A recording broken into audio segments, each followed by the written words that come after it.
धन्यवाद सभी भक्तों का, धन्यवाद कहता हुए भाग लेने के लिए। अभी हम लोग मंगलाचरण करते हैं। ओम अज्ञान तिमिरांधस्य ज्ञानांजन शलाकया चक्षुन्मीलितं येन तस्मै श्री गुरुवे नमः। श्री चैतन्य मनोभीष्टं स्थापितं येन भूतले स्वयं रूप कदा मह्यं ददाति स्वपदान्तिकम्। वंदेहम श्री गुरु श्री युद्धपद कमलम श्री गुरु वैष्णवांच श्री रूपम साग्र जातम सहगण रघुनाथम वितम तम सजीवम स्वाधेतम सावधूतम परिजम सहितम कृष्ण चैतन्य देवम श्री राधा कृष्ण पादान सहगण ललिता श्री विशाखा वितांत नम ओम विष्णुपादाय कृष्ण प्रेष्ठाय भूतले श्रीमते भक्ति वेदांत स्वामिन इति नामिने। नमस्ते सारस्वती देवे गौरवाणी प्रचारिणे निर्विशेषा शून्यवादी पाश्चात देशधारिणे वांछा कल्पतरुभ्यश्च कृपा सिन्धुभ्येव च पतितानां पावनेभ्यो वैष्णवेभ्यो नमो नमः। नमो महावदान्याय कृष्ण प्रेम पदाय कृष्णाय कृष्ण चैतन्य नामने गौरत्विषे नमः। हे कृष्ण करुणा सिंधु दीन बंधु जगतपते गोपेश गोपिका कांत राधा कांत नमस्तुते। तप्त कांचन गौरांगी राधे बिंदाबनेश्वरी वृषभानुसुते देवी प्रणमामि हरिप्रिये। नीलांचल निवासाय नित्याय परमात्मने बलभद्र सुभद्रायां जगन्नाथाय ते नमः। जय श्री कृष्ण चैतन्य प्रभु नित्यानंद श्री अद्वैत गदाधर श्रीवासादि गौर भक्त बिंद मुखम करोति वाचालम पंगुलंघ्ये गिरिं यत्कृपातमहं वन्दे श्री गुरु मदीन तारिणं परमानंद माधवम श्री चैतन्येश्वरम। हरे कृष्ण कृष्ण कृष्ण हरे हरे हरे राम राम राम हरे हरे। श्री श्री मंगलाचरण की जय, शिला प्रभुपाद की जय। हरे कृष्णा। आज के इस भागवतम चर्चा में सभी भक्तों का हार्दिक स्वागत है। सभी भक्तों के चरणों में मेरा सादर दंड प्रणाम है। राधा माधव राधा गोविंद परम वैष्णव गुरु आचार्य की असीम कृपा हम सब भक्तों के ऊपर है कि हम लोग सब भक्त लोग मिलकर कई दिनों से श्रीमद् भागवतम के ऊपर आपस में मिलकर के चर्चा कर पा रहे हैं। कैंटो 8 के हम लोग 8वें अध्याय में है। शीर्षक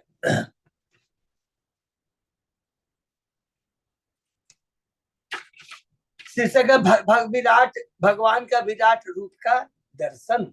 उसके पहले हम लोगों ने जो 7 अध्याय और 8वें अध्याय का जो भी हमने चर्चा किया उसको हम संक्षेप में दोहराते हैं। प्रथम अध्याय के अंदर में शीर्षक भगवान श्री कृष्ण का अवतार परिचय, जिसके अंदर में सुखदेव गोस्वामी जी बताते हैं कि किस प्रकार ब्रह्मा जी जब शिव और सारे देवताओं को लेकर क्षीर सागर में जाते हैं तो भगवान से प्रार्थना करते हैं कि देखो पृथ्वी पर बहुत सारे असुर अधर्मी राजा हो गए हैं, कृपा करके हमारे पर कृपा के। भगवान कहते हैं मैं शुभ प्रकट होऊंगा अपने अवतार और अपनी शक्तियों के साथ में।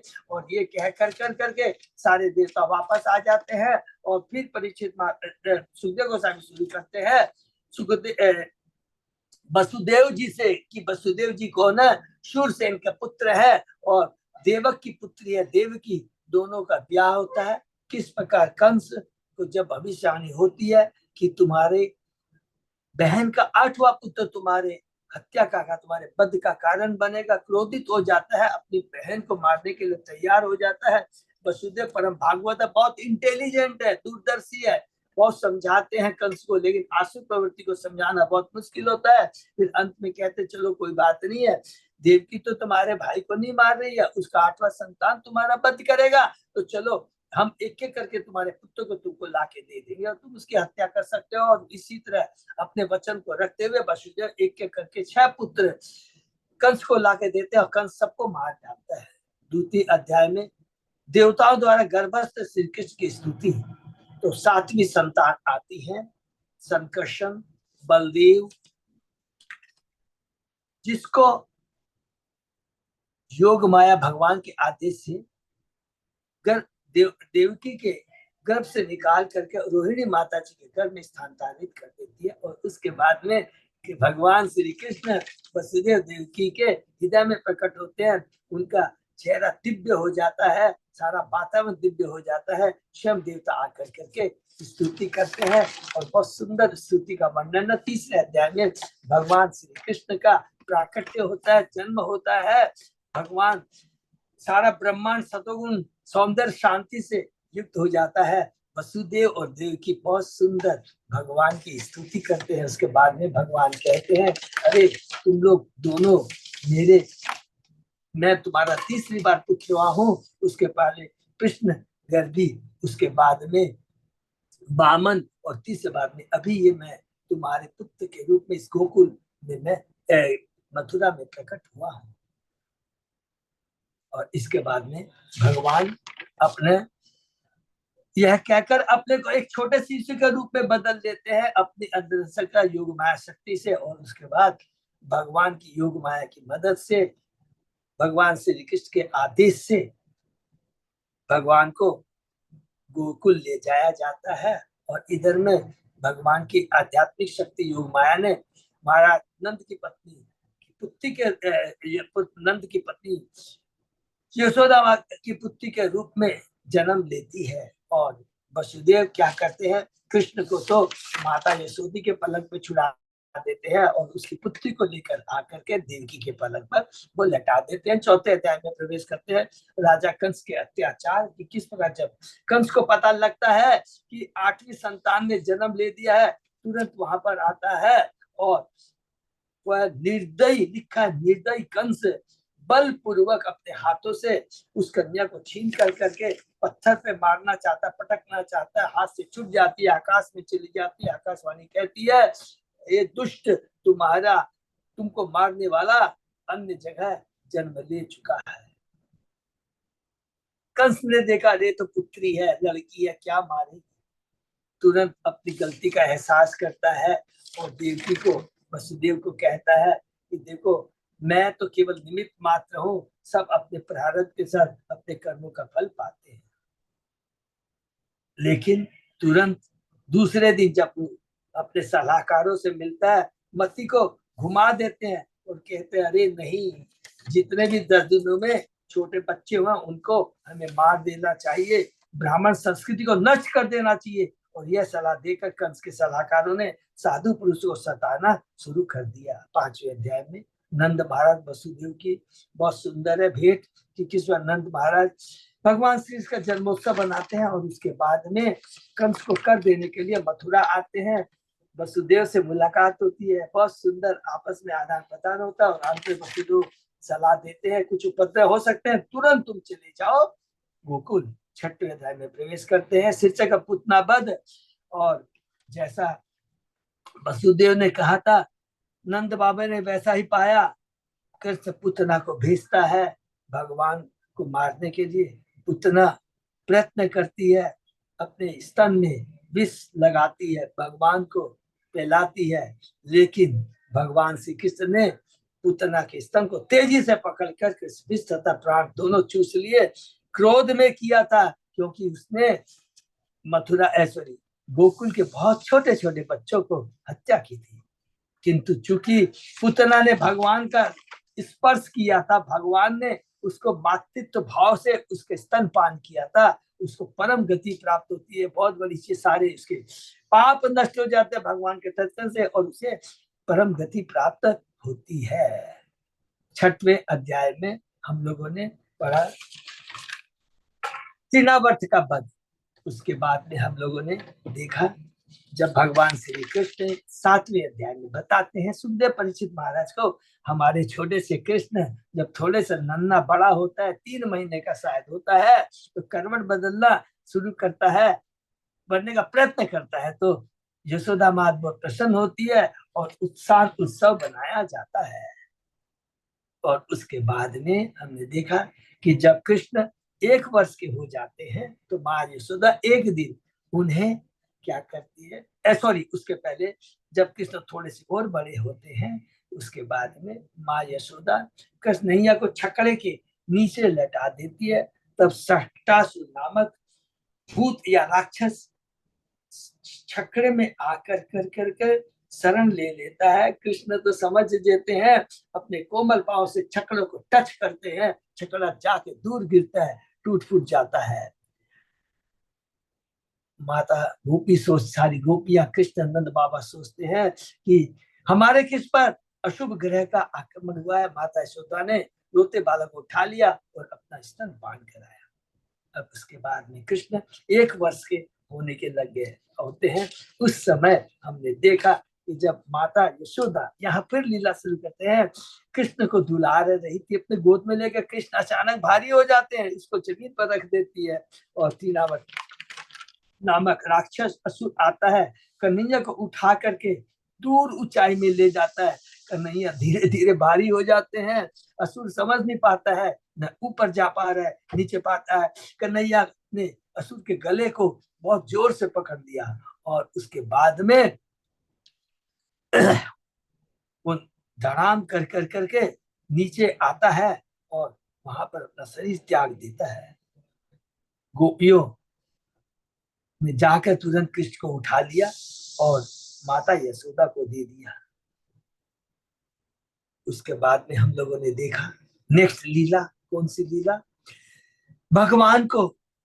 भगवान ने माता यशोदा को अपने ब्रह्मांड का दर्शन दिलाया। क्या?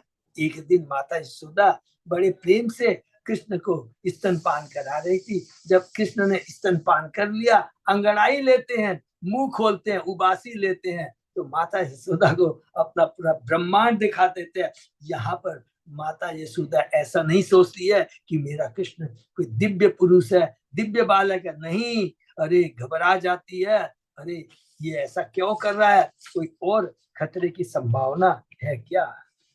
ये है, प्रभुपाद जी कहते हैं, शुद्ध वात्सल्य प्रेम, कि मेरा पुत्र है, कोई भगवान नहीं है, जैसा कि देवकी और वसुदेव सोचे थे।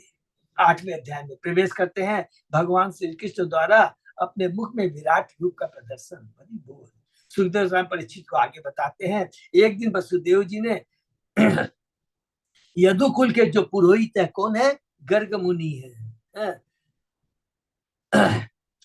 जो श्री नंद महाराज के घर जाने के लिए कहा, कोई कहा जाके भेंट करो। कौन भेज रहे हैं? वसुदेव जी भेज, इसको नोट करके रखिएगा। और गर्ग मुनि वसुदेव जी के आदेश पर गोकुल में आते हैं, नंद महाराज से मिलते हैं। नंद महाराज ने गर्ग मुनि का पूर्ण रूप से हृदय से स्वागत किया और एक बहुत सुंदर बात कहते हैं, इसको याद करें। कहते हैं, आप जैसे जो शुद्ध भक्त हैं, एक स्थान से दूसरे स्थान पर गृहस्थों के कल्याण के लिए विचरण करते हैं, न कि अपने स्वार्थ के लिए। फिर आदर पूर्वक गर्ग मुनि को कहा कि आप ब्राह्मणों में श्रेष्ठ हैं और ज्योतिष शास्त्र में भली भांति अवगत हैं, अतः कृपा करके मेरे दोनों पुत्रों का नाम संस्कार संपन्न कीजिए। तब गर्ग मुनि कहते हैं, हे नंद महाराज, मैं यदुकुल का पुरोहित हूँ, जो सब जानते हैं, और यदि मैं आपके पुत्रों का संस्कार संपन्न करूं तो कंस बहुत इंटेलिजेंट है, आसुरी प्रवृत्ति वाला है, तुरंत समझ जाएगा कुछ गंडगोल है कि वो देवकी के पुत्र है। और उसके आगे गर्ग मुनि की क्या चर्चा होती है, गर्ग मुनि किस प्रकार दोनों पुत्रों का कृष्ण बलराम का नाम संस्कार करते हैं, आज हमको चर्चा करें। ओम नमो भगवते वासुदेवाय। ओम नमो भगवते वासुदेवाय। ओम नमो भगवते वासुदेवाय। नारायण नमस्कृत नरम चैव नरोत्तमं देवी सरस्वती व्यासं ततो जयं उदीरे। नष्टायेषु अभद्रेषु नित्यं भागवत सेवया भगवती उत्तम श्लोके भक्ति भवति नैष्ठिकी। कृष्णाय वासुदेवाय देवकी नंदनाय च नंद गोप कुमाराय गोविंदाय नमो नमः। आराधयो भगवान ब्रजेश तनय ततदाम वृंदावन रमया काचित् उपासना व्रजवधू वर्गेण्य कल्पिता। श्रीमद्भागवतम प्रमाणम अमलम प्रेमा पुमर्तो महान। श्री चैतन्य महाप्रभो मतंबिदं ततादरो न पद। हरे कृष्ण कृष्ण कृष्ण हरे हरे, हरे राम राम राम हरे। कैंटो 10 अध्याय 8 श्लोक number 10। Thank you so much Achyut Das Prabhu. हम लोग शुरू करते हैं। श्री नंद वाच अलक्षितो अस्मिन् रहसि मामके अपि गोव्रजे कुरु द्विजाति संस्कारं स्वस्ति वाचन पूर्वकम। नंद महाराज ने कहा, हे महामुनि, यदि आप सोचते हैं कि आपके द्वारा संस्कार विधि संपन्न कराए जाने से कंस सशंकित होगा तो चुपके से वैदिक मंत्रोच्चार करे और मेरे घर की गौशाला में ही ये द्विज संस्कार पूरा करे, जिससे और तो और मेरे संबंधी तक न जान पाए, क्योंकि यह संस्कार अति आवश्यक है। नंद महाराज को संस्कार टालने की बात अच्छी नहीं लगी। अनेक अवरोधों के बावजूद वे चाहते थे कि न गर्ग मुनि की उपस्थिति का लाभ उठाया जाए, इसीलिए तो वसुदेव जी ने उनको भेजा था और जो आवश्यक हो उसे किया जाए। यह संस्कार ब्राह्मणों, क्षत्रिय तथा वैश्यों के लिए विशेष रूप से अनिवार्य है, और चूंकि नंद महाराज वैश्य थे इसलिए यह संस्कार अनिवार्य था। पूर्व काल में ऐसे कर्म अनिवार्य थे। चातुवर्ण्यमया शिष्टम कुल कर्म विभाग से इन संस्कारों के बिना समाज पशुओं का समाज बन जाएगा। गर्ग मुनि की उपस्थिति से लाभ उठाने के लिए नंद महाराज नाम का संस्कार को बिना तड़क भड़क के गुप्त रूप से संपन्न करना चाह रहे थे। अतः संस्कार के अवसर को मानव समाज का अनिवार्य कर्तव्य मानना चाहिए, किंतु कलयुग में लोग इस अनिवार्यता को भूल चुके हैं। जैसा कि भागवतम में आया है, मंद सुमंद मंद मत्यो मंद भाग्या ही उपद्रुता। इस युग के लोग बुरे और अभागे हैं। वे अपने जीवन को सफल बनाने के वैदिक आदेशों को स्वीकार नहीं करते। नंबर 2, किंतु नंद महाराज किसी बात की उपेक्षा नहीं करना चाहते थे। उन्होंने सुखी समाज को आध्यात्मिक ज्ञान में उन्नत बनाए रखने के लिए गर्ग मुनि की उपस्थिति का पूरा लाभ आवश्यक कार्य संपन्न करने से उठाया। आध्यात्मिक ज्ञान में उन्नत करने के लिए ये बहुत जरूरी है, क्योंकि चातुर्वर्ण नया सिस्टम कुल कर्म विभाग से कि गुणों के अनुसार से समाज में जितने भी मनुष्य हैं, कौन ब्राह्मण है, कौन ब्राह्मण के योग्य है, कौन क्षत्रिय के योग्य है, कौन वैश्य के योग्य है, कौन शुद्ध के योग्य है, उस तरह का विभाजन गुणों के साथ से बहुत जरूरी है। अन्यथा क्या होगा, पशु वाला समाज हो जाएगा। कोई नियम का कोई भी सभ्य मनुष्य रहेगा। अर्थात ये जो नियम है सभ्य समाज सभ्य मनुष्यों के लिए है, बहुत जरूरी है। और जब सभ्य समाज रहेगा तभी हम सतोगुण के लेवल पे आएंगे और तब ही हम भगवान से जुड़ पाएंगे, भगवान की भक्ति, भगवान के बारे में, भक्ति के बारे में जिज्ञासा कर पाएंगे। 5000 वर्षों के भीतर समाज कितना पतित हुआ है। मंद सुमंद मतियो मंद भाग्या, मनुष्य जीवन लाखों जन्मों के बाद मिलता है। हरि बोल। और यह शुद्धि के निमित्त होता है, संस्कार के निमित्त होता है। प्राचीन काल में पिता अपनी संतानों को ऊपर उठाने के सभी प्रकार की सहायता करने में उत्सुक रहता था, किंतु वर्तमान में दिग्भ्रमित होने के लोग अपने बच्चों तक का वध करने के लिए तैयार रहते हैं, जिससे उन्हें बच्चों के पालन पोषण का उत्तरदायित्व न लेना पड़े। अर्थात एबॉर्शन के बारे में आप प्रभुपाद जी कह रहे हैं। श्री शुकवाच एवं संप्रार्थितो विप्र स्वचिकित्सितम् एव तत चकार नामकरण गूढ़ो रहस्य बालयु। सुखदेव गोस्वामी ने आज्ञा, जब नंद महाराज ने गर्ग मुनि से विशेष प्रार्थना की कि वे जो कुछ पहले से करना चाहते थे उसे करे, तो उन्होंने एकांत स्थान में कृष्ण तथा बलराम का नाम का उत्सव संपन्न किया। हरि बोल।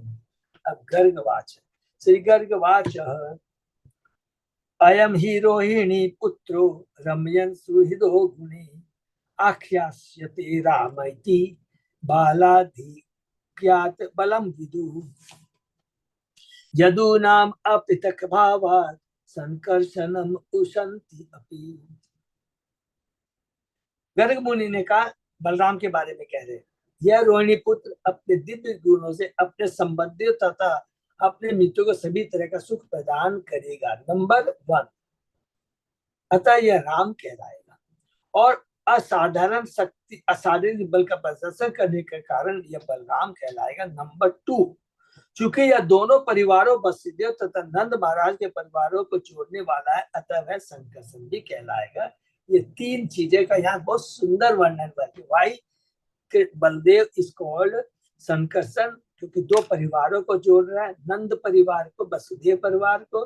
दूसरा है वो दिव्य शक्तियां हल को हलाधर हल को धारण करने वाले हैं, बहुत शक्तिमान है, इसलिए वो बलराम कहेंगे। और तीसरा वो है कि आनंद प्रदान करेगा, दिव्य आनंद प्रदान करेगा, वो राम कहलाएंगे। बलदेव वसुदेव देवकी पुत्र थे, किंतु उन्हें देवकी के गर्भ से रोहिणी के घर में स्थानांतरित कर दिया गया था। यह तथ्य प्रकट नहीं किया गया। हरिवंश के अनुसार तत्वाच ततो राम सर्वतान भीतर स्थितान यादवेशु अपि सर्वेशु भवंतो मम बल्लभा। गर्ग मुनि ने नंद महाराज के सामने यह प्रकट कर दिया कि बलराम संकर्षण कहलाएगा, क्योंकि वह दोनों परिवारों यदुवंश एवं नंद वंश को जोड़ने वाला है, जिनमें से एक क्षत्रिय वंश है और दूसरा वैश्य वंश है। क्षत्रिय वंश कौन है? वसुदेव जी है। और वैश्य वंश कौन है? नंद बाबा है। दोनों को सबको मालूम है? दोनों के पिता एक है। एक किसकी माता से है? जो क्षत्रिय की लड़की है और दूसरी वैश्य की लड़की है। दोनों परिवारों के पूर्वज एक थे। अंतर इतना ही था कि नंद वैश्य पत्नी से उत्पन्न हुए थे और वसुदेव क्षत्रिय पत्नी से। हरि बोल। बाद में नंद बाद में वैश्य पत्नी से विवाह किया और वसुदेव ने क्षत्रिय पत्नी से। उन्होंने भी वैसा ही किया। इस तरह एक ही पिता से दोनों उत्पन्न थे, किंतु वे क्षत्रिय तथा वैश्य परिवारों में बट गए। अब बलदेव ने उन दोनों को जोड़ दिया, इसलिए वे संकर्षण किया। इतना सुंदर एक्सप्लेनेशन है, प्रभुपाद जी की कृपा है। आसन वर्ण त्रयो ही अश्य गृहणत अनुयुगम तनु शुक्लो रक्त तथा पीता इदानीम कृष्ण ताम गतः। हरि बोल। भगवान श्री कृष्ण के लिए आपका यह पुत्र कृष्ण हर युग में अवतार के रूप में प्रकट होता है। भूतकाल में उसने 3 विशेष रंग गौर, लाल तथा पीला धारण किए और अब वह श्याम काले रंग में उत्पन्न हुआ है। अन्य द्वापर युग में यह शुक्ल तोता के रंग में वह रामचंद्र के रूप में उत्पन्न। अब ऐसे सारे अवतार कृष्ण में एकत्र हो गए। हरि बोल। त्रेता द्वापर अब कलयुग में, सतयुग में, त्रेता द्वापर सॉरी द्वापर युग में है, त्रेता युग में लाल रंग है। अब ऐसे सारे अवतार कृष्ण में एकत्र हो गए। गर्ग मुनि ने कृष्ण की स्थिति कुछ कुछ बतलाते हुए कुछ कुछ छिपाते हुए संकेत किया। आपका पुत्र महापुरुष है और वह माने कुछ कुछ बतलाते हुए कुछ कुछ छिपाते हुए, माने गर्ग मुनि को सब मालूम है। देखिए कितनी बड़ी बात लिख रहे हैं। आपका पुत्र महापुरुष और वह विभिन्न गुणों में अपने शरीर का रंग बदल सकता है। गृहणतः शब्द सूचित करता है कि कृष्ण स्वेच्छा चुनाव कर सकते हैं। दूसरे शब्द में वे भगवान है, अतः वे जो चाहे सो कर सकते हैं। वैदिक साहित्य में विभिन्न युगों में भगवान द्वारा धारण किए जाने वाले रंगों की व्यवस्था की गई है। अतः जब गर्ग मुनि ने यह कहा कि आपका पुत्र ये रंग धारण कर चुका है, तो अप्रत्यक्ष रूप से उन्होंने यह कहा वह भगवान है, कोई भी रंग धारण कर सकते हैं। कंस के अत्याचारों के कारण गर्ग मुनि यह तथ्य प्रकट नहीं करना चाहते थे, किंतु अपरोक्ष रूप में उन्होंने नंद महाराज को बतला दिया कि उनका पुत्र कृष्ण वास्तव में भगवान है। हरि बोल। श्री जीव गोस्वामी ने क्रम संदर्भ नामक पुस्तक में इस श्लोक का तात्पर्य दिया है। प्रत्येक युग में भगवान या तो श्वेत, शुक्ल या लाल या पीले रंग में प्रकट होते हैं, किंतु इस बार वे अपने मूल काले श्याम रूप में साक्षात प्रकट हुए हैं। द्वापर युग है जो, और जैसा कि गर्ग मुनि ने भविष्यवाणी की है, उन्होंने नारायण की शक्ति प्रदर्शित की। क्योंकि इस समय भगवान पूर्ण रूप में स्वयं का प्रदर्शन करते हैं। इसमें भगवान स्वयं कृष्ण का प्रदर्शन करते हैं। बहुत इंपॉर्टेंट वर्ड है। अतः उनका नाम श्री कृष्ण अर्थात सर्व आकर्षक है। ठीक है ना। और याद हम लोगों ने पढ़ा है कि जब भगवान खुद कहते हैं ना, भगवान कहते हैं कि देखो देवी और देवा वसुदेव देवकी, ये मैं तीसरी बार तुम्हारा पुत्र और स्वयं कृष्ण। और प्रभुपाद तात्पर्य कहते हैं उसके पहले जो वामन अवतार है, पृष्ठगर्भी अवतार है, वो क्या है? अंसा अवतार है। लेकिन यहाँ स्वयं कृष्ण है। वस्तुतः के सारे अवतारों के स्रोत है, इसलिए वो अवतारी कहलाते हैं। अतः विभिन्न अवतारों के भिन्न भिन्न स्वरूप कृष्ण में विद्यमान रहते हैं। जब कृष्ण, ये भी थोड़ा सब देख लीजिए, अतः विभिन्न अवतारों के भिन्न भिन्न स्वरूप कृष्ण में, स्वयं कृष्ण में विद्यमान रहते हैं। हरि बोल। जब कृष्ण अवतरित होते हैं तो अन्य अवतारों के सारे गुण उनमें पहले से वर्तमान रहते हैं। अन्य अवतार कृष्ण से आंशिक रूप होते हैं, किंतु कृष्ण रूप परम पुरुष के पूर्ण अवतार है। हरि बोल। यह समझ लेना चाहिए कि परम पुरुष चाहे शुक्ल रूप में प्रकट हो, चाहे रक्त या पीत रूप में, माने लाल रूप में वे रहते, वही पुरुष अच्युत है। कृष्ण अपनी स्थिति को सदैव बनाए रखते हैं। जब वे विभिन्न अवतारों में प्रकट होते हैं तो वे विभिन्न रंग धारण करते हैं, जिस तरह की सूर्य प्रकाश में 7 रंग होते हैं। कभी कभी ये रंग पृथक पृथक प्रकट होते हैं, अन्यथा सूर्य प्रकाश चमकीले प्रकाश जैसा दिखता है। कृष्ण अवतार में विभिन्न अवतार यथा मनवंतर अवतार, लीला अवतार तथा दशा अवतार सम्मिलित रहते हैं। सारे अवतार सम्मिलित रहते हैं। जब कृष्ण प्रकट होते हैं तो अन्य सारे अवतार उनके साथ साथ प्रकट होते हैं, जैसा कि श्रीमद् भागवतम में वर्णन आया है।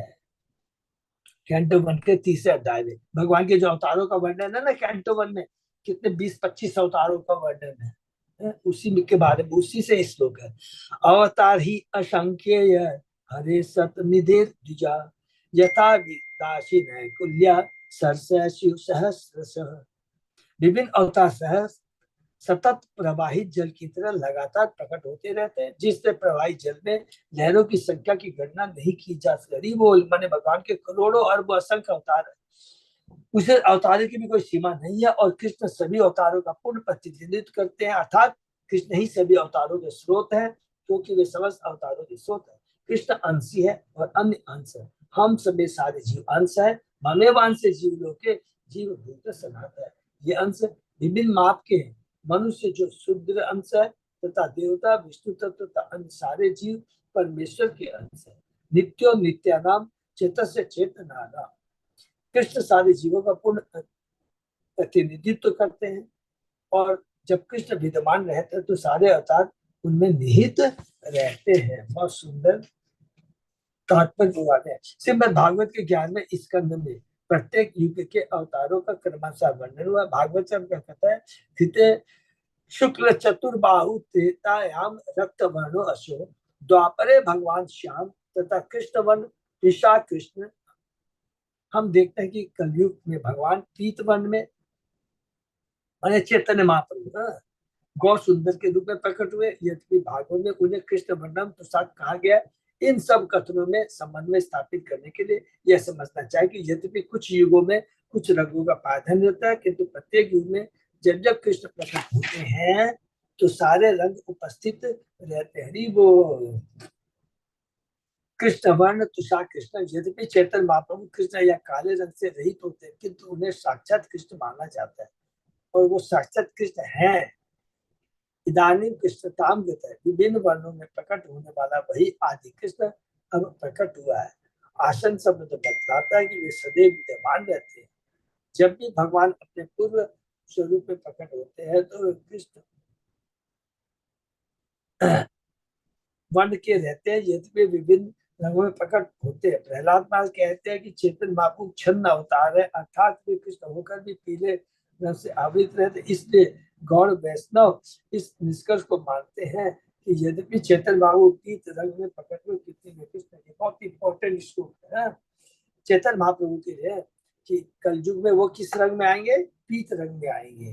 कृष्ण वर्ण तुषा कृष्ण सांगो पांग अस्त्र पार्षदम यज्ञ संकीर्तन प्राय यजंती ही सुमेधसा।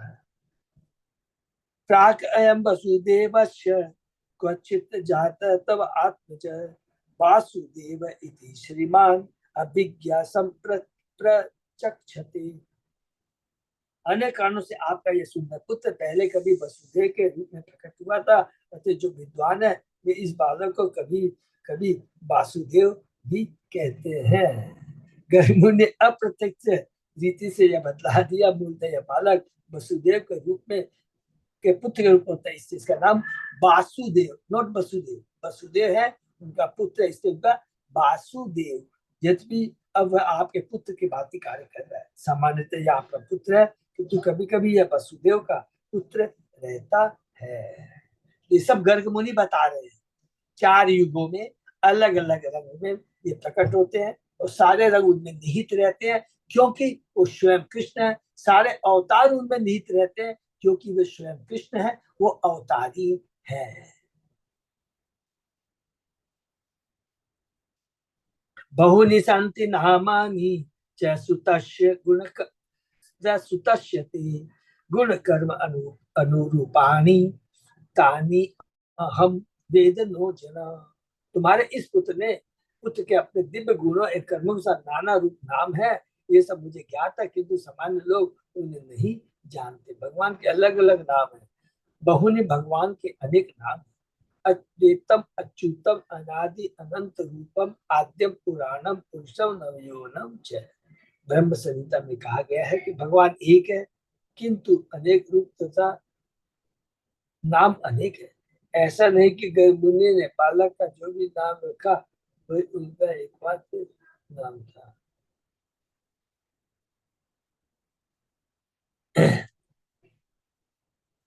उनके अन्य नाम भी है, यथा भक्त वत्सल, गिरधारी, गोविंद तथा गोवर्धन। यदि हम कृष्ण शब्द की निरुक्ति पर ध्यान दें तो न सूचित करता है कि न माने न सूचित करता है कि जन्म तथा मृत्यु के रोकने वाले हरि बोल। और कृष्ण का अर्थ है सत्ता अर्थात जगत, कृष्ण संपूर्ण जगत है।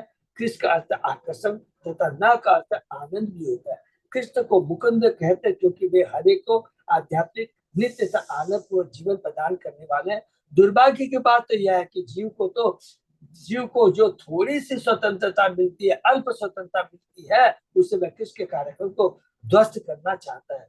यही भौतिक रोग है। इतने पर भी कृष्ण सारे जीवों को दिव्य आनंद प्रदान करने के लिए इच्छुक रहते हैं, क्योंकि वो शाश्वत माता पिता है। वे विभिन्न रूपों में प्रकट होते हैं, इसलिए वे कृष्ण कहलाते हैं। चूंकि गर्ग मुनि ज्योतिष आचार्य थे, अतः वे यह सब जानते थे जो अन्य लोग नहीं जानते थे। हरि बोल। फिर भी कृष्ण के इतने नाम है कि गर्ग मुनि भी उन सबों को नहीं जानते थे। इससे से यही निष्कर्ष निकलता है कि कृष्ण के दिव्य कार्यकलापों के उनके नाम तथा रूप अनेक अनेक हैं। ईशव श्रेय आध्यास्त गोप गोकुल नंदन अनेन सर्व दुर्गाणी यूयम अंज तरिष्यथ। यह बालक गोकुल के ग्वालों के दिव्य आनंद को बढ़ाने के लिए तुम्हारे लिए सदैव शुभ कर्म करेगा। इसकी ही कृपा से तुम लोग सारी कठिनाइयों को पार कर सकोगे। हरि बोल। सब कुछ हिंट दे देते हैं गर्ग मुनि। भगवान श्री के ये स्वयं भगवान है, वसुदेव के पुत्र है, और ये सारे कष्टों से तुम्हें उभारेगा। कृष्ण गोपालो तथा गो परमित है, इसलिए उनकी स्तुति नमो ब्राह्मण देवाय गो ब्राह्मणिताय च जगत हिताय कृष्णाय गोविंदाय नमो नमः की प्रार्थना के रूप में की जाती है। उनके धाम गोकुल में उनकी लीलाएं ब्राह्मणों तथा गो के अनुकूल होती है। उनके सर्वोपरि कार्य है गौ तथा ब्राह्मणों को सारे सुख देना। ब्राह्मणों के लिए सुख गौण है, गौ ही सर्वोपरि है। उनकी उपस्थिति सारे लोग की कठिनाई दूर होगी और वे दिव्य आनंद प्राप्त करेंगे। कितनी बढ़िया बात है क्या कि भगवान जो भक्त होते हैं उनके लिए ये सुख माने भौतिक सुख की बात कर रहे हैं, ये गौण है। मुख्य तो उनको क्या चाहिए? भगवान, भगवान की सारी वस्तुएं जो कृष्ण को प्रिय है, गाय पुराने न पच्चपति साधवो दस्यु पीड़िता अराजकी रक्षमाणा जिज्ञु दस्यु समेधिता। हे नंद महाराज, जैसा कि इतिहास बतलाता है, जब अनियमित अशक्त शासन था और इंद्र को अपदस्थ कर दिया गया था और लोग चौरों द्वारों सताए जा रहे, उस समय लोगों की रक्षा करने तथा उनकी स्मृति के लिए यह बालक प्रकट हुआ और इसने चोर उच्चकों का दमन कर दिया। इंद्र ब्रह्मांड का राजा है। असुर चोर तथा उच्चके सदैव इंद्र को सताते हैं। इंद्रियाणी व्याकुलम लोकम। किंतु जब इंद्र के शत्रु इंद्रारी हरि बोल का प्राधान्य हो जाता है तो कृष्ण प्रकट होते हैं। कृष्णस्तु भगवान स्वयं। इंद्राणी व्याकुलम लोकम विजयंती युगे युगे। ये सब गर्ग मुनि बताते जा रहे हैं, तो प्लीज ये बहुत इंपॉर्टेंट है। ये एतस्मिन् महाभाग प्रीतिम कुर्वन्ति मानवा नारयो अभिभवन्ति एतान् विष्णु भक्षाणि असुरा। असुरगण भगवान विष्णु के पक्षपाती देवताओं को हानि नहीं पहुंचा सकते। इसी तरह कोई भी व्यक्ति या समुदाय जो कृष्ण के प्रति अनुरूप है अत्यंत भाग्यशाली है। क्योंकि ऐसे लोग कृष्ण से अत्यधिक स्नेह रखते, अतएव वे कंस के संगियों या यथा असुरगण या आंतरिक शत्रुता इंद्रियों द्वारा कभी परास्त नहीं किए जा सकते। हरि बोल। उदाहरण कौन सा है? प्रहलाद महाराज उपयुक्त उदाहरण है। असुरगण, पिता असुर था, कुछ भी नहीं कर सका, उसका बाल बाका भी नहीं बिगाड़ सका। तस्मात् नंद आत्मजो अयम् तीर नारायण समो गुणी श्रिया कीर्तया अनुभावेन गोपा यशु समाहिता। अतः हे नंद महाराज, निष्कर्ष यह है कि आपका यह पुत्र नारायण है, नारायण के सदृश है। डायरेक्ट नहीं बोलते, इनडायरेक्ट। यह अपने दिव्य गुण, ऐश्वर्य, नाम, यश तथा प्रभाव से नारायण के ही समान है। आप इस बालक का बड़े ध्यान से और सावधानी से पालन करें। इस श्लोक में नारायण समय शब्द महत्वपूर्ण है। नारायण की कोई क्षमता नहीं, वे असमो धर्म है, क्योंकि न तो उनके कोई समान है न उनसे बढ़कर। शास्त्र में कहा गया, यस्तु नारायण देव ब्रह्म रुद्रादि देवते तमत तवेनैव विच्छेत सपाषण्डी भवेत् ध्रुवम्। जो कोई नारायण की क्षमता बड़े से बड़े देवता भगवान शिव या भगवान ब्रह्मा से करता है वह पाषंडी है। कौन सा है? दूसरा नाम अपराध। नारायण की क्षमता कोई नहीं कर सकता। फिर भी गर्ग मुनि ने सम शब्द का प्रयोग किया, क्योंकि वे कृष्ण को भगवान बतलाना चाह रहे थे जो नंद महाराज के पुत्र बन चुके थे। वे नंद महाराज के मन में इस बात पर जोर देना चाह रहे थे कि आपका आराध्य देव नारायण आप पर इतना पसंद है कि उसने आपके लिए ऐसा पुत्र भेजा है जो गुणों में लगभग उन्हीं के समान है। इसलिए आप उसका नाम उनसे मिलता जुलता जैसे मुकुंद या मधुसूदन रख सकते हैं। किंतु सदा याद रखें कि जब भी आप कोई उत्तम कार्य करना चाहेंगे तो अनेक बाधाएं आएंगी। अतः आप इस बालक का पालन तथा रक्षा बड़ी ही सावधानी से करिए। यदि आप इस बालक की रक्षा सावधानी के संग करेंगे तो जिस तरह नारायण से आपकी रक्षा करते हैं उसी तरह यह बालक नारायण जैसा ही होगा। गर्ग मुनि ने यह भी इंगित किया कि यद्यपि यह बालक नारायण के समान ही गुणवान है, किंतु यह रास बिहारी के रूप में नारायण से भी बढ़कर आनंद भोगेगा। ब्रह्म संहिता में कहा गया है, लक्ष्मी सहस्त्र शतम सम ब्रह्म सेव्यमानम। उनकी सेवा अनेक गोपियां करेंगी और लक्ष्मी के ही समान होगी। हरि बोल। कितना सुंदर, पूरा एकदम सब कुछ बता दे रहे हैं। इति आत्मानं समादिश्य गर्गे च स्वगृहं गति नंद प्रमुदितो मेने आत्मानं पुरमाशिषाम।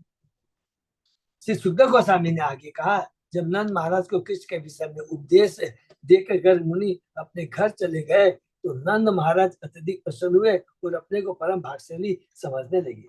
कृष्ण परमात्मा है और नंद महाराज जीवात्मा। गर्ग मुनि के उपदेश से दोनों ही धन्य हो गए। नंद महाराज पूतना तथा सक्तासुर जैसे असुरों के कृष्ण की सुरक्षा के बाद सोते रहते थे, सोचे कि उन्हें ऐसा पुत्र प्राप्त हुआ था, इसलिए उन्होंने अपने परम भाग्यशाली माना। कालेन व्रजता अल्पेन गोकुले राम केशवो जानुभ्याम सह पाणिभ्याम रिंगमानो विजहितु। कुछ समय बीतने के बाद राम तथा दोनों भाई अपने घुटनों और हाथों के बल ब्रज भूमि में रेंगने लगे। यहाँ से फिर देखिए, नाम संस्कार हो गया है, थोड़े बड़े हो रहे हैं, घुटनों के बल वो अब हाथों के बल ब्रज भूमि में रेंगने लगे। हाँ, ब्रज भूमि धन्य हो गई। हरि बोल। और इस तरह बालपन के खेत का आनंद उठाने लगे। एक ब्राह्मण कहता, श्रुति अपने स्मृति इतरे भारतम अन्य भजंतु भवति अहम इदम नंदम वंदे यश्या निंदे परम ब्रह्म। भले ही अन्य लोग भवसागर से डरकर वेदों पुराणों महाभारत की पूजा करे, किंतु मैं नंद भारत की पूजा करूंगा। हरि बोल। जिसके आंगन में पर ब्रह्म रेंगते हैं। अरे सबकी बात छोड़ो, किसी की पूजा मत करो, माता यशोदा और नंद महाराज की पूजा करो। कितने महान भाग्यशाली है जिनके आश्रम ब्रह्मांड का स्वामी उनके यहाँ घुटने के बल वो रेंग रहा। हरि बोल, कितना सुंदर लिखा है। महाभागवत को केवल अर्थात भगवान में समा जाना नरक के समान लगता है। नरक आए थे प्रभु ने सरस्वती में भी कहा है कि ब्रह्म में विलीन होने की इच्छा नरक के समान है। किंतु यहाँ पर मनुष्य नंद महाराज के आंगन में कृष्ण तथा बलराम के रेंगने का चिंतन मात्र करते ही दिव्य आनंद में लीन रहता है। जब तक कोई कृष्ण लीला के विशेषतया कृष्ण की बाल लीलाओं के विचार में मग्न रहता है, जैसा कि महाराज परीक्षित चाह रहे थे, तब तक वह वास्तविक केवल में लीन रहता है। इसलिए व्यास देव ने श्रीमद् भागवत की रचना की। लोकस्या जानतो विधान चक्रे सात्वत संहिताम। व्यास देव ने नारद के आदेशानुसार श्रीमद् भागवत रची, जिससे कोई भी इस ग्रंथ का लाभ उठा सके, कृष्ण की लीलाओं का चिंतन कर सके और सदैव के लिए मुक्त हो जाए। श्रुति अपरे स्मृतिम इतरे भारतम अन्य भजन्तु भविता अहम इह नंदम वंदे यस्यालिंदे परम ब्रह्म। कितना सुंदर है। भव सागर वेदों पुराणों कोई चीज की दरकार नहीं मुझे, मैं तो खाली नंद बाबा की पूजा करूंगा। कितने भाग्यशाली है। तो अंग्रि युगमम अनुकृष्य श्रीपंतो घोष प्रघोष रुचिरं वज्र कर्म कर्दमेशु ततनाद हृष्ट मनसो अनुसृत्य लोकम मुग्ध प्रभीतवत उपेयतु अंतिमात्रु। जब कृष्ण तथा बलराम अपने पैरों के बल वज्र भूमि में गोबर तथा गोमूत्र से उत्पन्न कीचड़ वाली जगहों में रेंगते थे, तो उनका रेंगना सांपों के रेंगने जैसा लगता था। हरि बोल। उनके पैरों के घुंघरों की आवाज अत्यंत मोहन लगती थी। वह अन्य लोगों के घुंघरों की आवाज से अत्यधिक प्रसन्न होकर उनके पीछे पीछे चल देते, मानो अपनी माताओं के पास जा रहे। हरि बोल। किंतु जब ये यह देखते कि वे दूसरे लोग हैं, तो भयभीत होकर अपनी असली माताओं यशोदा रोहिणी के पास लौट आती। कितनी सुंदर दिल है। भूल गए कि मैं भगवान हूँ। वज्र भूमि में रेंगते हुए कृष्ण तथा बलराम घुंघरों की आवाज से मुग्ध हो जाते थे। इससे कभी कभी अन्य लोगों का पीछा करने लगते। उन लोगों को कृष्ण तथा बलराम का देखना अत्यधिक अत्यधिक आनंद देता। अतः वे चिल्ला पड़, ओह देखो न, कृष्ण तथा बलराम किस तरह रेंग रहे हैं। यह सुनकर कृष्ण बलराम समझ जाते कि वे लोग जिनके पीछे वे जा रहे हैं उनकी माताएं नहीं है, तथा वे अपनी असली माताओं के पास लौट आते हैं। इस तरह कृष्ण तथा बलराम का रेंगना पड़ोस के लोगों के साथ साथ माता यशोदा तथा रोहिणी और दोनों बालकों भी आनंद प्रदान था। तन्मातरो निज सुतो गिण स्तुवन्तयो पंकांग राग रुचिरो उपगृह्य दो दो दो दोभ्ययाम दत्त्वा स्तनं प्रवीवतो स्म मुखं निरीक्ष्य मुग्ध स्मित अल्पदर्शनम ययतु प्रमोदम। दोनों बालक गोबर तथा गोमूत्र मिले कीचड़ से सनकर अत्यंत सुंदर लग रहे थे। और जब वे दोनों अपनी माताओं के पास गए, तो यशोदा रोहिणी दोनों ने बड़े प्यार से उन्हें उठा लिया, छाती से लगाया और अपने स्तनों से बहता दूध पिलाया। स्तनपान करते हुए दोनों बालक मुस्कुरा रहे थे और उनकी ततुलिया दिख रही थी। उनके सुंदर छोटे छोटे दांत देखकर उनकी माताओं को परम आनंद हुआ। कितना देखे सुंदर किस भगवान के बाल लीलाओं का वर्णन सुखदेव गोस्वामी जी कर रहे हैं। चूंकि माताएं अपने बच्चों की देख रेख करती थी, इसलिए योग माया की व्यवस्था अनुसार बच्चों ने सोचा ये रही हमारी माताएं, और माताएं सोचती ये रहे हमारे पुत्र। इस स्नेह के कारण माताओं के स्तन से स्वतः दूध निकलने लगता और बच्चे उसे पीने लगते। जब माताओं ने बच्चों के दांत आते देखा, तो वे उन्हें गिनती और प्रसन्न होती। जब बच्चों ने देखा कि माताएं उन्हें दूध पीने दे रही है, तो उन्हें भी दिव्य आनंद की अनुभूति हुई। भक्त भगवान के बीच दिव्य प्रेम का आदान प्रदान हो रहा है। जो जो रोहिणी तथा बलराम के और यशोदा कृष्ण के बीच ये स्नेह बढ़ता गया, क्यों तो उनका दिव्य आनंद बढ़ता गया है। यही अंगना दर्शनीय कुमार लीला वंत बच्चे तत अबला प्रगृहित पुक्षी वत्से तत वो अनुकृष्यमाणो पृछन्त्य उज्जित गृह जिहसु हसन्त्य। ग्वाल बालाएं नंद महाराज के घर के भीतर राम तथा कृष्ण दोनों बालकों की लाज देखकर हर्षित होती। बच्चे बछड़ों की पूंछों से पिछले भाग पकड़ लेते तो बछड़े उन्हें इधर उधर घसीटते। जब स्त्रियां ये लीलाएं देखती तो निश्चय ही अपना काम काज करना बंद कर देती और हंसने लगती तथा इन घटनाओं का इन लीलाओं का आनंद लूटती है। उत्सुकता बस रेंगते हुए कृष्ण तथा बलराम कभी कभी बछड़ों की पूंछों से के सिरे पकड़ लेते। तब बछड़े यह अनुभव करके कि किसी ने उन्हें पकड़ लिया है इधर उधर भागने लगते। तब बच्चे बछड़ों के भागने से डरकर और दृढ़ता से उन्हें पकड़े रहते। बछड़े भी यह देखकर कि बच्चे कुछ दृढ़ता से पकड़े हैं भयभीत तो उठते। तब स्त्रियां बच्चों को बचाने आती और प्रसन्न होकर हंसती। यही उनका मनोरंजन था।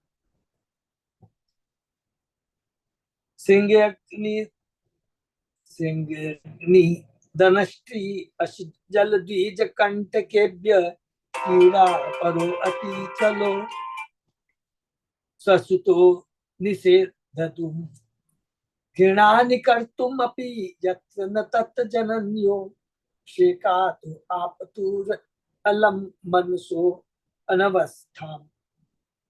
जब माता यशोदा तथा रोहिणी बच्चों को सिंह वाली गायों से, अग्नि से, पंजे तथा दांत वाले पशुओं तथा बंदरों, कुत्तों तथा बिल्लियों से एवं कांटों से जमीन पर रखी तलवारों तथा हथियारों से होने वाली दुर्गाओं से रक्षा करने में अपने असमर्थ पाती तो वे सदा चिंताग्रस्त हो जाती, जिससे उनके घरेलू कामकाज में बाधा पहुंचती है। उस समय वे भौतिक स्नेह से कष्ट नामक दिव्य भाव से संतुलन प्राप्त करती, क्योंकि यह उनके मनों के भीतर से उठता था। हरि बोल।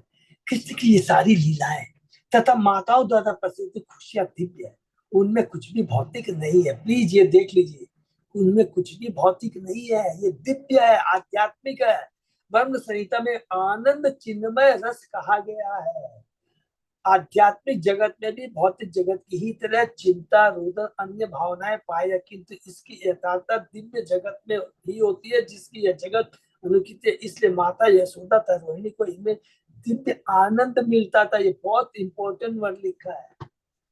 जब हमको भगवान की लीला, अरे मेरे भगवान कन्हैया को योग गया, मेरे कन्हैया को योग गया, कोई इसको टच नहीं कर दे, कोई सांप नहीं आ जाए, उसमें दिव्य डरती है, लेकिन वो जो डर होता है, जो भाव होता है, वो दिव्य आनंद का अनुभव करता है। ये कोई भौतिक नहीं है। क्यों नहीं है? दिव्य आनंद अनुभव किस होता है? क्योंकि वो कृष्ण की तुष्टि के लिए है। और हम लोग जो भय ये करते हैं, भौतिक कष्ट दुख है, ये अपनी इंद्रिय तृप्ति के लिए है। इसलिए हमें ये दोनों फर्क है। तो ये बहुत सुंदर है। तो भगवान की लीलाओं में हर चीज दिव्य है। कालेन अल्पेन राजर्षे राम कृष्ण च गोकुले अघृष्ट जानु भी पद्ध भी विचक्र मतु अंजसा। हे राजा परिचित, थोड़े समय में ही राम कृष्ण दोनों अपने पांव के बल रेंगे बिना ही अपने आप रूप में सरलता से चलने फिरने लगे। हरि बोल। अब धीरे धीरे देखिए भगवान कृष्ण और बलराम बड़े होते जा रहे हैं। अब दोनों बालक घुटने के बल न रेंगकर किसी चीज को पकड़कर खड़े होने लगे और बिना कठिनाई के अपने पांव के बल थोड़ा थोड़ा चलने फिरने लगे। ततश्चु भगवान कृष्णो ब्रज वयस ये ब्रज बाल के सह रामो ब्रज स्त्रीणाम चिक्रीडे जनयन मुद्दम मुद्दम। तत्पश्चात भगवान कृष्ण बलराम से ही ग्वालों के अन्य बच्चों के साथ खेलने लगे और इससे ग्वालों की स्त्रियों में दिव्य आनंद उत्पन्न करने लगे। शह रामा शब्द महत्वपूर्ण है, जिसका अर्थ बलराम के साथ। ऐसे दिव्य लीला में कृष्ण मुख्य नायक है और बलराम उनके सहायक होते हैं, क्योंकि बलराम का काम ही है कृष्ण की लीलाओं में सहयोग करना। चेतन चेता में इसको बहुत डिटेल में अच्छे से क्लियर बोला। कृष्णस्य गोपयो रुचिरम विच्य कौमारम चापलम क्षणवंत्याकिलम किलम तत्मातु इति हे उचु समागतः। कृष्ण की अति आकर्षक बाल सुलभ चंचलता को देखकर पड़ोस की सारी गोपियां कृष्ण की क्रीड़ाओं के विषय में बार बार सुनने के लिए माता यशोदा पहुंचती और उनसे इस प्रकार कहती। कृष्ण की क्रीड़ाएं भक्तों को सदैव अत्यधिक आकर्षक लगती है। अतः यशोदा की पड़ोसी सखियां माता यशोदा को वे सारी बातें बताती जिनसे वे पड़ोस में कृष्ण को करते देखती। माता यशोदा ने पुत्र की क्रियाएं सुनने के लिए अपने घर के काम पर बंद कर देती और पड़ोसी सखियों द्वारा दी गई सूचना का आनंद लेती। हरि बोल। वस्तान मुंचन क्वचित असमय क्रोश संजात हाशः स्तेयन स्वादु अतीत अत दही पय कल्पिते स्तेय योगी मरकान भोक्षम विभजति चेत नास्ति भाण्डम भिन्नति द्रव्य लाभे सगृही कुपितो याति उपक्रोश्यतो कान।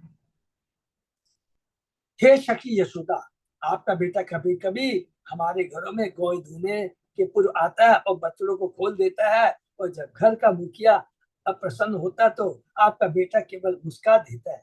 कभी कभी वह कोई युक्ति निकालता है जिससे वह स्वादिष्ट दही मक्खन का दूध चुराता है और तब उन्हें खाता पीता है। जब बंदर एकत्र होते हैं तो वह उन्हें बांट देता है, और जब उनके पेट भर जाते हैं तो वे अधिक नहीं खाते तो वह बर्तनों को तोड़ देता है। कभी कभी यदि उसे घर से मक्खन या दूध चुराने का अवसर नहीं मिलता तो वह घर वालों पर क्रोधित होता है और बदला लेने के लिए वे छोटे छोटे बच्चों को चुटकी काट कर उत्तेजित करता है, और जब बच्चे रोने लगते हैं तो कृष्ण भाग जाता है। हरि बोल। कितना सुंदर। कृष्ण के बचपन के उपद्रव का वर्णन माता यशोदा के सामने उपालंबों के रूप में प्रस्तुत किया जाता था। कृष्ण का एक्चुअली ग्लोरिफिकेशन हो रहा है और वो दिव्य आनंद का अनुभव कर रही है। देखिए बहुत इंपॉर्टेंट चीज है, ये गोपियां कृष्ण की इन लीलाओं को बता करके दिव्य आनंद का अनुभव कर रही है, क्रोध नहीं है।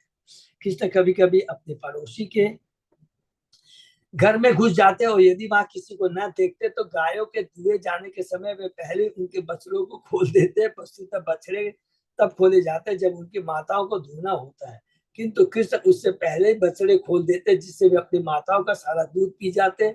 जब ग्वाले इसे देखते तो वे कृष्ण का पीछा करते और उन्हें पकड़ने का प्रयत्न यह कहते हुए करते, यह रहा उपद्रवी कृष्ण, हरि बोल। किंतु वे भागकर दूसरे घर में घुस जाते जहां वे मक्खन तथा दही चुराने की कोई तरकीब ढूंढ निकालते। तब ग्वाले पुनः उन्हें पकड़ने का प्रयास यह करते हुए करते, यह रहा माखन चोर, इसे पकड़ो। और वे क्रोधित होते, किंतु कृष्ण केवल हंस देते और वे सारी बातें भूल जाते। कभी कभी कृष्ण उनकी उपस्थिति में दही माखन खाने लगते। कृष्ण को दही माखन खाने की आवश्यकता नहीं रहती थी क्योंकि गेट भरा रहता था, फिर भी वे खाने का प्रयास करते अथवा बर्तन तोड़ देते और उसके भीतर का कुछ रहता उसे बंदरों में काट देते। इस तरह कृष्ण हमेशा उपद्रव करने में लगे रहते। यदि उन्हें किसी घर में चुराने के लिए मक्खन या दही नहीं मिलता था तो वे कमरे में घुसकर सोते हुए बालकों को चिटकोटी काटते और जब वे रोने लगते तो वे स्वयं भाग जाते थे। हरि बोल।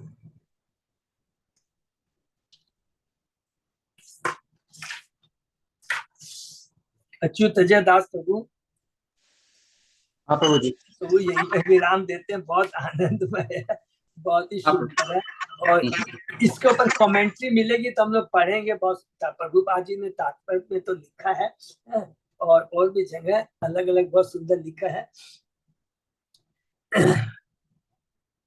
तो आज हम लोग बहुत भाग्यशाली हैं। भगवान श्री कृष्ण का हम लोग ने शुरू से किया कि छोटे हैं, बालक हैं, 3 महीने के हैं, पूतना का वध किया, सक्टासुर का वध किया, फिर तीनावर्त का किया, फिर 1 साल उसके बाद में जब 1 साल के बड़े होते हैं तो उसके बाद तीनावर्त सॉरी उसके बाद में तीनावर्त का वध के बाद में क्या हुआ, हाँ उसके बाद में भगवान ने अपना ये पूरा विश्व ब्रह्मांड का रूप पूरा दिखाया है। उसके बाद में भगवान थोड़ा घुटने के बल में चलते हैं, उसके बाद में भगवान बड़े हो जाते हैं और अपने पाँव पे चलने लगते हैं और गोप गोपियों के घर में जाकर कर करके दिव्य लीला का प्रदर्शन करते हैं। लेकिन संक्षेप में खाली एक ही चीज बोलेंगे, वो क्या करते हैं, पूरे गोकुल वासियों में गोप गोपियों माता यंद यशोदा नंदन को दिव्य आनंद प्रदान करते हैं अलग अलग लीला कर करके। ठीक है, तो यही लीला है और वही इसके बाद में दामोदर लीला भी हम लोग बस इसके बाद में भी हम लोग समन करेंगे। हरे कृष्ण, ये पर हम लोग विराम देते हैं। तो मेरे ख्याल से कोई प्रश्न तो इसमें नहीं होना है, यदि कोई है तो प्रश्न हम लोग कर सकते हैं। बहुत बहुत धन्यवाद अच्युत दास प्रभु। तो आज स्नान यात्रा है, बहुत सुंदर दिन है। आज सबको मालूम है ना स्नान यात्रा है, आज क्या है, जगन्नाथ बलदेव सुभद्रा महारानी का जन्मदिन है, अपीयरेंस डे है। हरि बोल। ये याद रखेंगे क्योंकि इसी दिन भगवान आकर के इंद्रद्युम्न महाराज को कहते हैं, देखो मैं प्रकट हुआ हूँ, तेरे को मालूम नहीं है, कुछ करो। तो इंद्र भगवान कहते चलो कुछ करते, खाते पी जाते हैं, नहीं मेरे को स्नान कराओ। और तब स्नान लीला यात्रा होती है। ये बहुत सुंदर स्नान लीला है और इसमें बहुत एक सुंदर ये इसमें गज भगवान गजवेश धारण करते हैं। तो समय नहीं है इसको, पर भी बहुत सुंदर लीला है। साउथ का वो एक तो भगवान का परम भक्त होता है वेंकटेश भट्ट, वो खाली गजेंद्र भगवान का गणेश भगवान का बहुत बड़ा भक्त था। सुना कि अरे पूरी में एक भगवान है, वो सर्वोपरि है, आता है देखता है, अरे ये तो मेरा भगवान नहीं है, ये तो क्या कि हाथ भी नहीं है पाँव भी नहीं है, चला मैं उदास होके चल देता है। उसके बाद में भगवान को चिंता होती है, भगवान राम और जगन्नाथ और बलदेव दोनों दौड़े दौड़े पीछे पीछे आते हैं, अरे क्या हो गया तेरे को, अरे तत् कुछ नहीं है, मेरे को बेवकूफ बना दिया गया। बोला तुमने ठीक से नहीं देखा। बोला क्या बात हो, हाँ तुम बहुत भूखे हो इसलिए तुमने ठीक से नहीं देखा, लो पहले प्रसाद खाओ। अपने हाथ से उसको पहले प्रसाद खिलाते हैं, बोलते अब चल के देखो। और जाते हैं तो देखता है कि भगवान गज रूप में है, खुश हो जाता है, नाचने लगता है। ये लीला है। तो जब समय मिलेगा हम लोग डिटेल में पढ़ेंगे, तो सब लोग ये चीज सुनेंगे। हरे कृष्णा। तो सब लोग को आना है और अच्युत सबको बता देंगे। अगर किसी के पास में है ना, तो प्लीज आ सकते हैं सब लोग। अच्युत मेरे ख्याल से सबके पास में है ना, पास तो मैंने अभी कोई दिया नहीं है, सब वहाँ पे मैं मतलब सबको दे दूंगा वहाँ पे अरेंज करके आ सकते हैं। हम लोगों अपने लोगों के पास में करीब करीब 25-30 लोग तो आराम से हो जाएंगे। अपने सॉटले वगैरह से कितने जन जा रहे हैं प्रभु जी? सॉल्टलेक से प्रभु बहुत ज्यादा नहीं, जब तो मेनली तो हमारे श्री संगीता राधा देवी दासी माता जी है। तो श्री संगीता राधा नेचुरल सिटी वगैरह सब मिला के 30 जन हो जाएंगे प्रभु, क्योंकि श्री संगीता राधा देवी दासी माता जी और हमारे वो जो विजय प्रेम का, तो इनके पास में बहुत स्पेशल वो है, बहुत खुश होते हैं।